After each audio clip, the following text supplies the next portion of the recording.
my name is Dr. Bathabile Ramalapa. I'm a health innovation specialist and a principal researcher working on health research at the Council for Scientific and Industrial Research.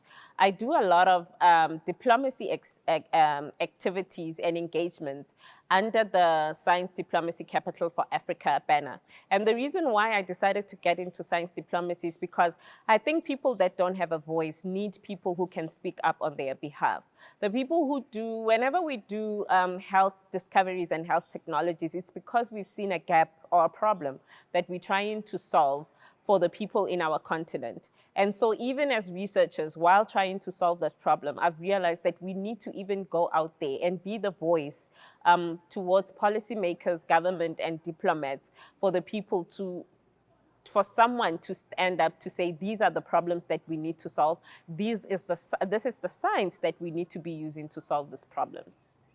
I think this is quite a great start, the launch of the summer school.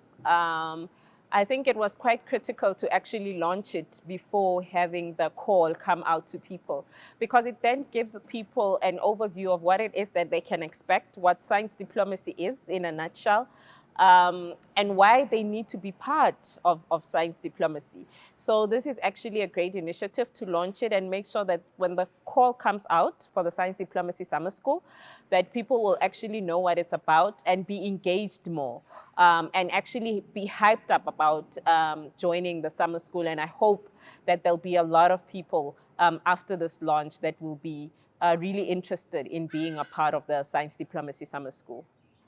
I started being a part of science diplomacy a couple of years ago, but I think I'm still in the learning phase, because for me, really, my priorities lie in science. But it would be great if, even as a scientist, someone is out there trying to engage you into diplomacy so that you know what diplomacy is, and so that you can reach out to the diplomats and the policymakers.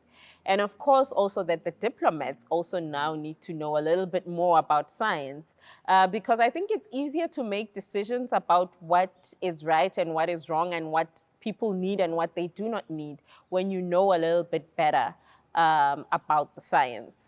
For our continent, I would say health would be a priority. Well, I'm a health innovation expert, so it goes without saying. But if you look at the health of our society, and in terms of how we are moving from the threats of infectious diseases to non-communicable diseases, antimicrobial resistance, there's climate change, so we're even having climate-sensitive illnesses.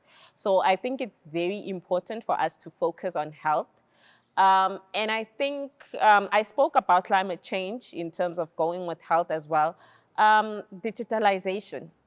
We know that we are going into a digital world, a digital economy as well, and we don't want Africa to be left behind, because I think some of the speakers today did say that if we are not on par with the rest of the world, then we become what we call law takers instead of lawmakers. And we don't want to find ourselves in that situation. And in terms of the techno-civilization that we see happening, we may find ourselves in that situation if we do not prioritize that.